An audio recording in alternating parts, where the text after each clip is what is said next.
Tax, 1 crore का profit 30 lakh का tax, flat 30%।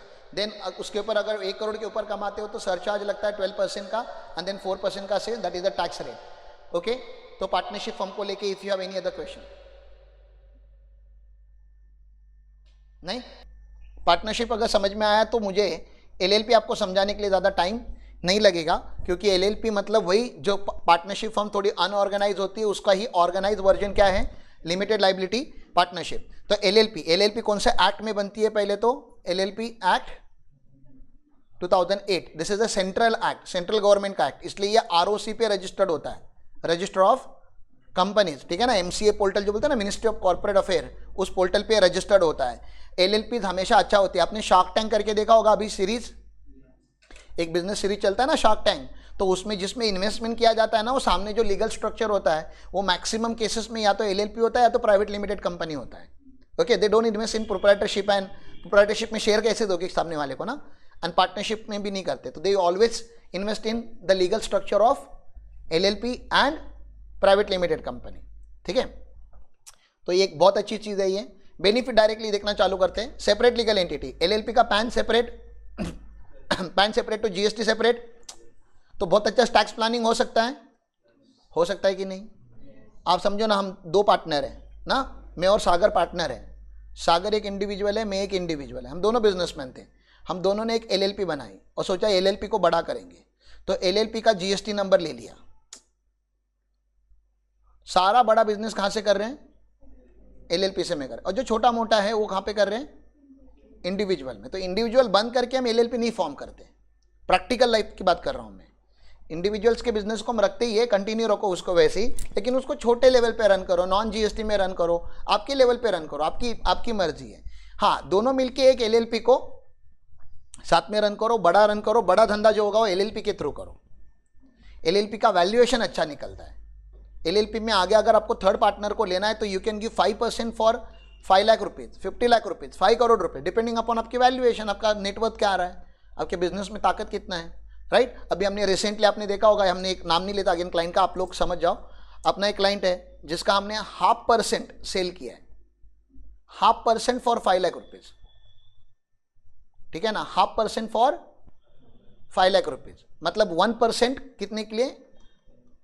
10 lakh. 1% 10 lakh का दिया हमने। मतलब अगर आपको बिजनेस में अगर प्रॉफिट मतलब पार्टनर बनना है तो मिनिमम आपको 0.5% लेना है, लेकिन आपको अगर बोलते हो नहीं मुझे 2% चाहिए तो आपको 20 लाख रुपीज देना पड़ेगा।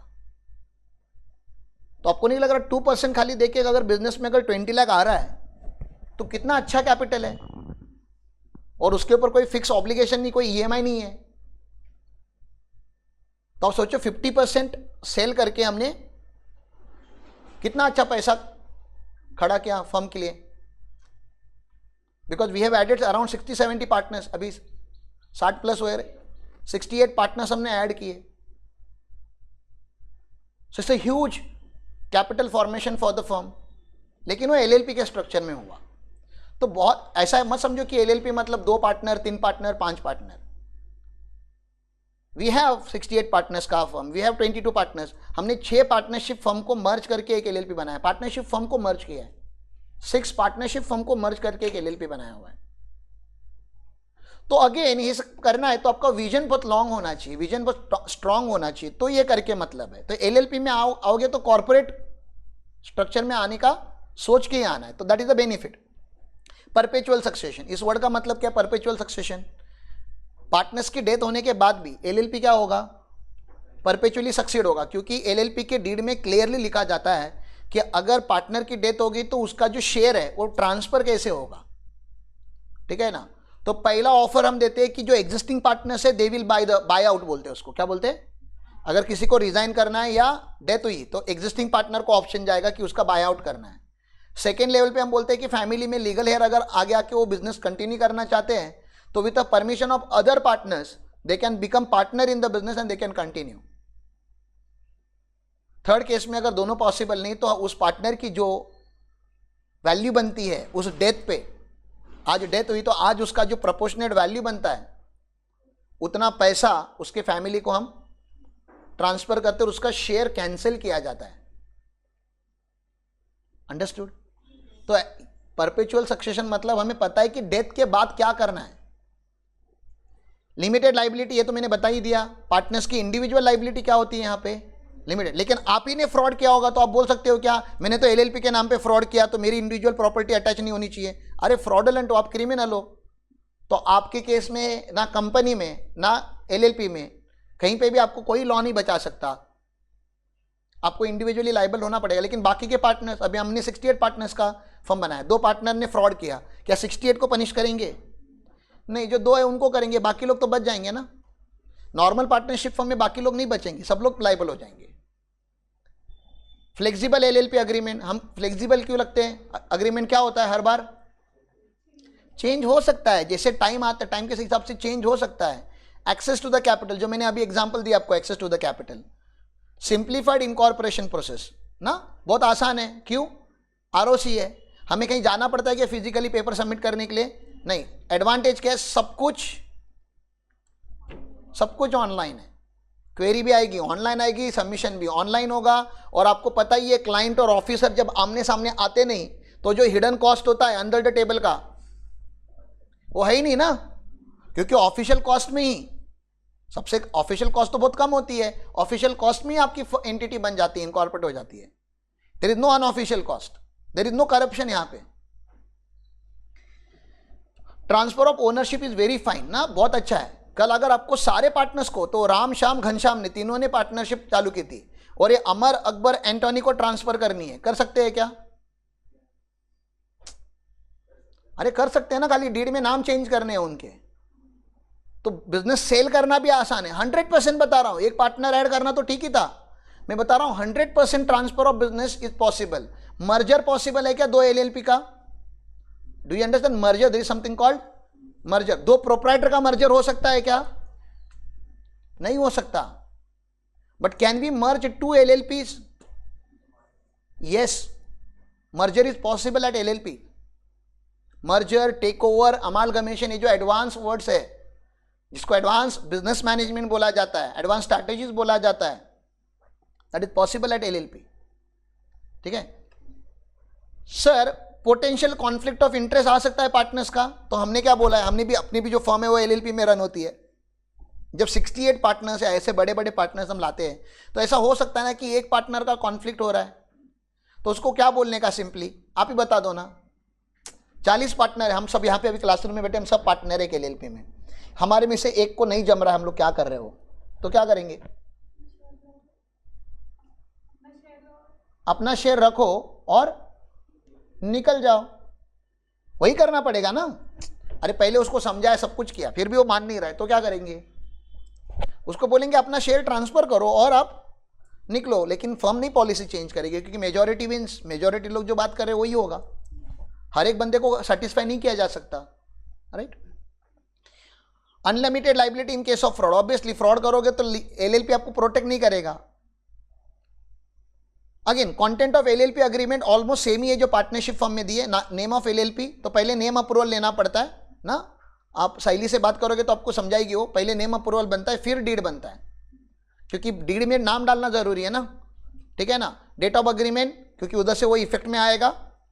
पर्पज ऑफ एलएलपी, डेफिनेशंस होंगे, क्योंकि डेफिनेशन मतलब जो आगे वर्ड्स यूज किए जाएंगे उसको हमें क्या करना पड़ता है, डिफाइन करना पड़ता है। Details of partners, capital contribution, capital contribution भी हम 2 तरीके का रखते हैं, fix capital and current capital. Profit and loss का शेयरिंग क्या होगा, पेमेंट के टर्म्स क्या होंगे, rights and duties of the partners, उसमें भी designated partners and normal partner divide किया जाता है, okay. And there can be managing partner also, तो managing partner, designated partner and then normal partners, तो वो एनेक्सर के हिसाब से हम डिटेल में बनाते हैं। बैंक अकाउंट कैसे रन होगा, मीटिंग्स कैसे होंगी, मीटिंग्स में कोरम वगैरह, मतलब जैसे कंपनी रन होता है वैसे ही एलएलपी रन होता है। Admission, retirement and expulsion. Admission मतलब समझ में आता है आपको, पार्टनर को ऐड करना। रिटायरमेंट मतलब पार्टनर छोड़ के जा रहा है। एक्सपल्शन मतलब पार्टनर को निकाला जा रहा है। ऐसा नहीं कि मैं एलएलपी को बढ़ने भी नहीं दूंगा और मैं पार्टिसिपेट भी नहीं करूंगा, ऐसा कोई करता है तो एलएलपी क्या कर सकती है, उसको सामने से निकाल सकती है रिजोल्यूशन पास करके। डिस्प्यूट होगा तो डिस्प्यूट रिजोल्यूशन कैसे होगा, डायरेक्टली कोर्ट में नहीं जाना होता, आर्बिट्रेशन करना पड़ता है। तो किसको अपॉइंट करोगे आप डिस्प्यूट रिजोल्व करने के टाइम पे, तो बहुत सारी एलएलपी अपनी जो सीए होता है उसको अपॉइंट करते हैं, because we act in independent capacity, ठीक है ना। ड्यूरेशन एंड टर्मिनेशन, तो यूजुअली हम परपेचुअल सक्सेशन लगते हैं, हाँ, लेकिन अगर आपने कोई ज्वाइंट वेंचर प्रोजेक्ट किया है जो रियल इस्टेट वगैरह में होता है कि दो लोग मिलके बिल्डिंग बनाएंगे जमीन के ऊपर और फिर वो बिल्डिंग सेल करेंगे, तो बिल्डिंग सेल होने के बाद सारे ट्रांजेक्शन होने के बाद एलएलपी क्लोज होता है, तो दैट इज नोन एज जेवी अग्रीमेंट। तो जेवी अग्रीमेंट का एंड होता है, लेकिन नॉर्मल अग्रीमेंट का एंड नहीं होता। हम नॉर्मल एलएलपी को परपेचुअल सक्सेशन देके चलते हैं, इनफाइनाइट पीरियड के लिए रहेगा। अमेंडमेंट कैसे होगा? कॉन्फिडेंशियलिटी क्लॉज होगा, नॉन कम्पीट क्लॉज। सर अगर आप बिजनेस में से छोड़ के जाते हो ना, 40 लोगों का बिजनेस था, उसमें से 3 लोग छोड़कर गए, तो एग्जैक्ट बिजनेस कॉपी करने का ट्राई करेंगे ना वो। तो एक नॉन कॉम्पीट क्लॉज होता है कि 3 साल तक आप या 5 साल तक आप सेम नेचर ऑफ बिजनेस में नहीं आओगे तो ये एलएलपी आपके ऊपर क्या कर सकती है? केस कर सकती है कि आपने हमारे बिजनेस का नो हाउ चोरी किया है। क्या चोरी किया है? नो हाउ, ठीक है ना, नो हाउ चोरी किया है। नो हाउ मतलब एक इंटेंजिबल असेट होता है कि ये बिजनेस रन कैसे करने का उसका एक नॉलेज होता है। वो नॉलेज पार्टनर्स के पास आ जाता है, फिर पार्टनर अगर वो छोड़ के नया बिजनेस सेम पैटर्न में चालू करेंगे तो कंपटीशन क्रिएट होगा जो अनफेयर होगा। Fair competition is always acceptable, unfair competition is not acceptable, ठीक है ना। तो केस हो सकती है। इंडेमनिटी, लाइबिलिटी, गवर्निंग लॉज कौन से होंगे? सारे पार्टनर्स के सिग्नेचर होंगे, शेड्यूल्स एंड एनेक्सेस होते हैं, ऐसा होता है।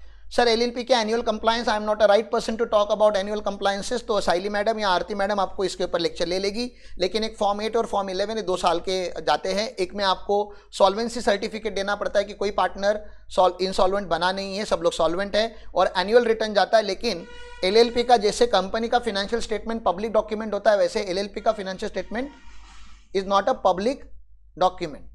पार्टनरशिप डीड जो उनका एलएलपी डीड है is not a public document. जैसे एमओए, एओए कंपनी का जो होता है वो पब्लिक डॉक्यूमेंट होता है। तो कंपनी का बहुत ट्रांसपेरेंट लेवल होता है, एलएलपी का ट्रांसपेरेंसी थोड़ा कम है। गवर्नमेंट के पास होता है लेकिन गवर्नमेंट पब्लिकली उसको लॉन्च नहीं करता।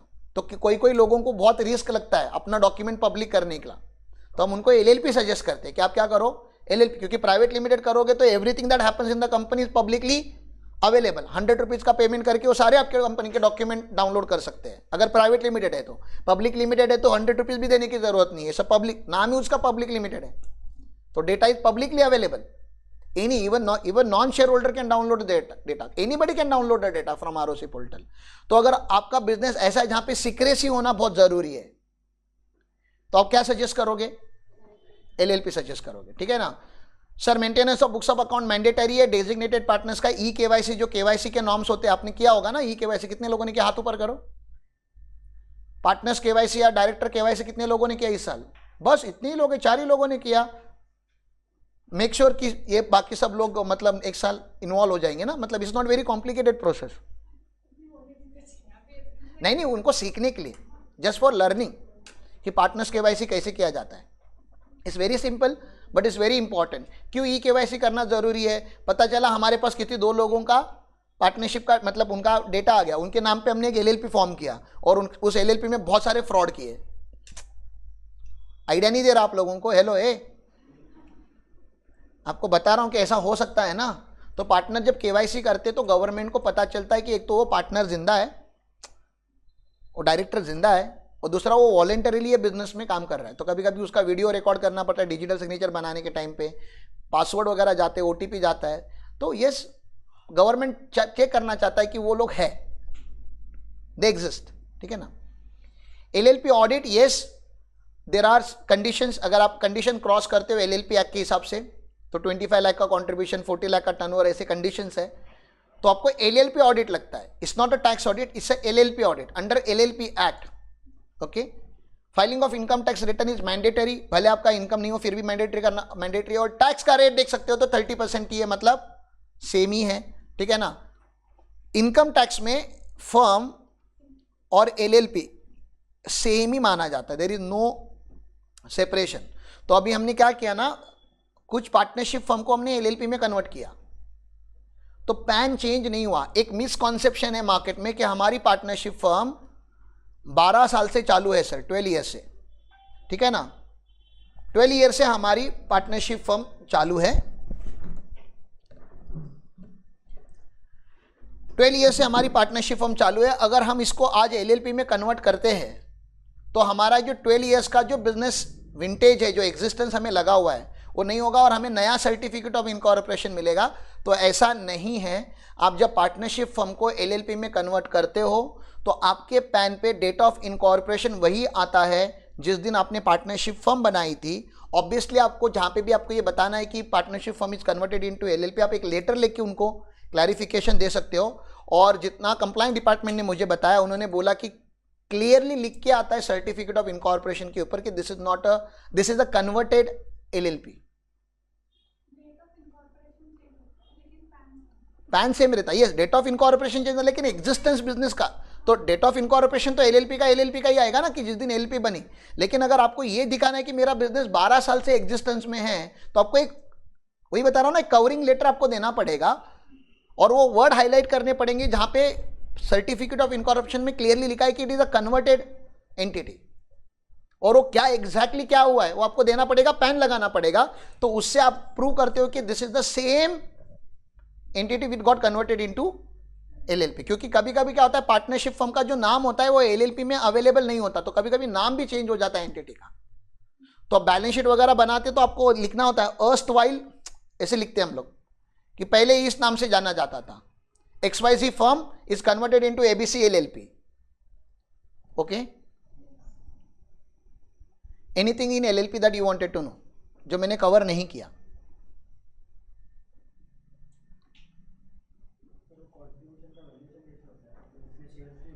नहीं, कंट्रीब्यूशन का वैल्यूएशन पार्टनर्स के ऊपर डिपेंड होता है। तो जो तुझे पता है, गुडविल वैल्यूएशन सीखा है तूने? तो वैल्यूएशन तो एक तो आर्ट है, ठीक है ना, लेकिन मान लेते हैं कि एक होता है book value method. Book value method मतलब ये बुक्स है, बैलेंस शीट है, असेट है, ये असेट का टोटल 10 करोड़ है और यहाँ पे लाइबिलिटी 2 करोड़ है। तो नेट बुक वैल्यू कितना हो गया, नेट असेट मेथड कितना हो गया, 8 करोड़, ठीक है ना। तो 8 करोड़ डिवाइड बाय 100 तो प्रोपोर्शनेट 1% का वैल्यू आ गया। तो ये हो गया book value method. Book value अभी ये बोलेगा तो 100 करोड़ जो है वो हिस्टोरिकल वैल्यूज है, तो इसके हम मार्केट वैल्यूज निकालते हैं अप्रोक्सीमेटली। असेट की मार्केट वैल्यू 25 करोड़ आ रही है, तो 25 करोड़ डिवाइड बाय 100, तो ये हो गया असेट का वैल्यूएशन। लेकिन कभी कभी एलएलपी में असेट होते ही नहीं है ना, बिजनेस नया होता है तो कैसे वैल्यूएशन करेगा, ठीक है। तो यहाँ पे हम वैल्यूएशन करते हैं फ्यूचर को देख के। तो डिस्काउंटेड कैश फ्लो टेक्निक करके कुछ होता है, this something called discounted cash flow technique, कि आने वाले 5 साल में फर्म कितना प्रॉफिट कमाएगी, एटलीस्ट 5 साल 6 साल में फर्म कितना प्रॉफिट, क्योंकि तो जब पार्टनर बनेगा तो फ्यूचर प्रॉफिट में पार्टनर बनेगा ना, तो फ्यूचर प्रॉफिट कितना होगा उसके एस्टिमेशन पे आज वैल्यूएशन किया जाता है। तो there is something called DCF valuation, और ये पूरा एस्टिमेटेड लेवल पे होता है। तो उसका कोई लॉजिक नहीं है कि फर्म इतना प्रॉफिट कमाएगी कि नहीं कमाएगी, गारंटी कुछ नहीं, वैल्यूएशन है ना, बिजनेस है, बिजनेस में गारंटी कुछ नहीं होता। गारंटी वैसे किधर भी कुछ नहीं होता, शादी करेगा गारंटी है क्या, नहीं ना, तो फिर बिजनेस में कहाँ से गारंटी, वो तो डिपेंड है ना कि परफॉर्मेंस के ऊपर डिपेंड है आप लोगों के। तो फ्यूचर वैल्यूएशन, तो गुडविल कैसे होता है, गुडविल वैल्यूएशन कैसे सीखा है तुम लोगों ने? तो एक होता है नॉर्मल प्रॉफिट और फिर एक होता है सुपर प्रॉफिट, ठीक है ना। तो सुपर प्रॉफिट को आप मल्टीप्लाई करते हो 5 साल से, तो सुपर प्रॉफिट 5 लाख आ रहा है और 5 साल तो 25 लाख, 25 लाख में मेरे को 50% शेयर मिलने वाला है, तो 12.5 लाख एक्स्ट्रा देने के लिए मैं रेडी आज, समथिंग लाइक दैट। तो गुडविल के साथ फर्म का एक इंटेंजिबल असेट क्या है, किसी भी बिजनेस का एक इंटेंजिबल असेट क्या है, गुडविल। और गुडविल किसी एक फैक्टर के ऊपर डिपेंड नहीं है ना, कमिटेड एम्प्लॉयज कितने हैं, मार्केट में आपका स्टैंडिंग कैसे है, आपका ब्रांड का वैल्यूएशन कैसे है, कस्टमर रिपीटेटिव आपसे बिजनेस कितना लेते हैं, आपके प्रोडक्ट में फ्यूचर है कि नहीं है, आपने टेक्नोलॉजी को इंटीग्रेट किया है कि नहीं किया है। तो there are hundreds of question that we need to ask before doing the true valuation, and then valuation is art. देख, मैं किसी चीज का वैल्यू 1 करोड़ कर सकता है, तू उसका 100 करोड़ कर सकता है। It's like a painting, painting किसी के लिए बहुत ज़्यादा वैल्यूएबल हो सकती है, किसी के लिए यूजलेस हो सकती है। वैसे ही कोई बिजनेस का वैल्यू कोई बहुत ज़्यादा कर सकता है, जो वैल्यू करेगा वो इन्वेस्ट करेगा, जो वैल्यू नहीं करेगा वो इन्वेस्ट नहीं करेगा, ठीक है ना। तो आजकल तो स्टार्टअप कल्चर में तो कुछ भी नहीं होता बैलेंस शीट में, फिर भी वो बोलते हैं हमारे बिजनेस का वैल्यू 100 करोड़ है, ऐसे ही बोलते हैं। हवा में नहीं होता वो, थोड़े कैलकुलेशंस होते हैं लेकिन थोड़ा थोड़ा हवा में भी होता है, मतलब मिक्स होता है वो। अब सामने वाले को जो इन्वेस्टर है उसको जज करना होता है ना कि सच में पता चला वो 100 करोड़ बोले, शायद वो कम है, क्योंकि उनका जो बिजनेस है वो टेक्नोलॉजी बेस है, वो अगला स्विगी जोमेटो बन सकता है, तो शायद वो आगे $1 बिलियन में जाने वाला है और उसको नहीं पता अभी तक। तो तभी इन्वेस्टर इंटर करता है, डिपेंड है। और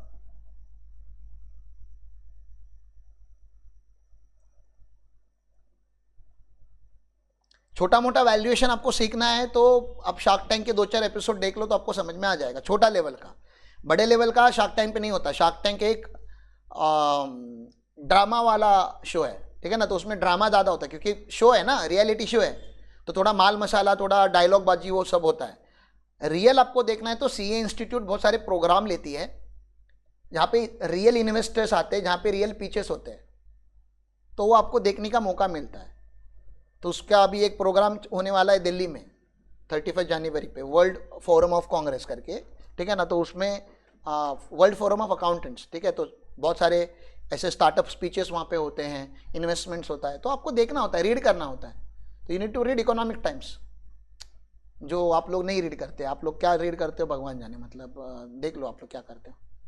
एटलीस्ट गूगल पे आप, गूगल न्यूज़ के ऊपर आप वो सब्सक्राइब करके रखो ना, स्टार्टअप वैल्यूएशंस वगैरह सर्च करोगे तो खुद ही रिकमेंड करता है। और या इन शॉर्ट करके एक ऐप है, this the app called in short, ठीक है ना, तो उसमें भी आप सिलेक्ट कर सकते हो कि आपको ये पर्टिकुलर चीज़ का। तो वैल्यूएशन आपको बड़े बड़े लोगों से सीखना पड़ता है कि वो लोग अपने बिजनेस को कैसा देखते हैं।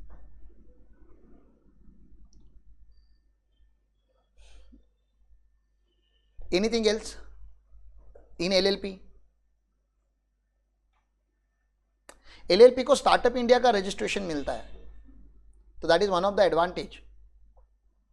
Startup India, stand up India, ऐसे बहुत सारी स्कीम है गवर्नमेंट की where they can easily get registered. LLP में फॉरेन डायरेक्ट इन्वेस्टमेंट लाना आसान है। एलएलपी का इंपोर्ट एक्सपोर्ट बिजनेस करना आसान है क्योंकि फॉरेनर को इसके ऊपर, क्योंकि लीगल स्ट्रक्चर है तो इसके ऊपर फेथ रख सकते हैं एज कंपेयर टू ऐसा कोई एंटिटी जिसका कोई रजिस्ट्रेशन नहीं है। और ये फॉर्मेट वगैरह इसलिए जाता है क्योंकि आपको दिखाना पड़ता है कि एलएलपी डिफॉल्टर नहीं है। सॉल्वेंट मतलब समझता है ना, एक होता है सॉल्वेंट और सॉल्वेंट का अपोजिट होता है इंसॉल्वेंट। इंसॉल्वेंट मतलब बैंकरप्ट हो गया, खत्म हो गया। तो सॉल्वेंसी मतलब यू स्टिल एग्जिस्ट, तो एवरी ईयर। तो बाकी नॉर्मल बिजनेस में सॉल्वेंसी कौन चेक करता है? कोई नहीं चेक करता ना। इस बिजनेस में सॉल्वेंसी सर्टिफाइड बाय प्रोफेशनल जाता है, तो every year we check whether this business can survive और नॉट। तो LLP is better, at least government का उसके ऊपर वॉच है, तो वॉच है ना, अच्छा है ना, आपके ऊपर हमारा वॉच है, इसलिए शायद आप ग्रो करोगे। ऐसे तो बहुत सारे बच्चे हैं जिनके ऊपर हमारा वॉच ही नहीं है, तो जिसका वॉच, जो किसी के ऑब्जर्वेशन में नहीं है, मैं ग्रो क्यों हुआ? क्योंकि महताब सर का मेरे पे कंटिन्यूस वॉच है। तो whenever I do something wrong और whenever I become ineffective, he'll come and he'll say something which will make me productive। बाबा अभी कुछ करना पड़ेगा, बॉस को जवाब देना है, तो something like that is always good. तो गवर्नमेंट का एलएलपी के ऊपर वॉच है, and LLP is a future. मतलब जो अगली एंटिटीज का जो अभी आज यूथ जो है, they are not going into proprietorship and partnership. Traditional business structure में जा ही नहीं रहा है यूथ। फ्यूचर तो यूथ के हाथ में है ना। हाँ, जो पुराने एकदम 60 ईयर ओल्ड वाले को नहीं समझा सकता मैं एलएलपी का एडवांटेज क्या है, लेकिन जो 21 ईयर ओल्ड है, he don't want to go into proprietorship, he starts with a company, he starts with a LLP. Company LLP में एक बड़ा एडवांटेज ये आता है कि कंपनी में अपना कंपनी में डाले हुए पैसे आप विड्रॉ नहीं कर सकते। कंपनी में अगर आपने क्या किया, पैसे डाले तो विड्रॉ, कंपनी का पैसा है। एलएलपी में डाले हुए पैसे आपको अगर जरूरत पड़ती है तो आप विड्रॉ इजीली कर सकते हो, there is no legal restriction on that. हाँ, लॉजिकली नहीं विड्रॉ करना चाहिए, नहीं तो फिर एलएलपी बिजनेस कैसा करेगा, लेकिन there is no legal restriction. Company में क्या है, बाय लॉ रेस्ट्रिक्टेड है। कंपनी में पैसा गया, आपका पैसा नहीं है अभी, वो कंपनी का पैसा है। You can not withdraw that money from the company. Owner खुद कंपनी का पैसा नहीं निकाल सकता। सोचो, इतना स्ट्रिक्ट रूल है, because owner and company are two different entities. आप ही तो बोल रहे हो ना कि ये दोनों अलग है, तो अलग रखो ना, फिर प्रोफेशनली अलग रखो, ऐसे नहीं कि लॉ बोलता है करके। और कुछ हेवी हो रहा है, कंटिन्यू करना है कि रोकूं आज के लिए? How is your comfort? आप लोग बताओगे उसके ऊपर है। मेरा कितना हुआ है अभी आज pages? I am on page number 13 out of 33, तो 1/3 हुआ है आज। आप लोग जैसे बोलोगे वैसे। Should we continue in next lecture? Okay, then we'll continue in the next lecture. नमस्कारम, थैंक यू।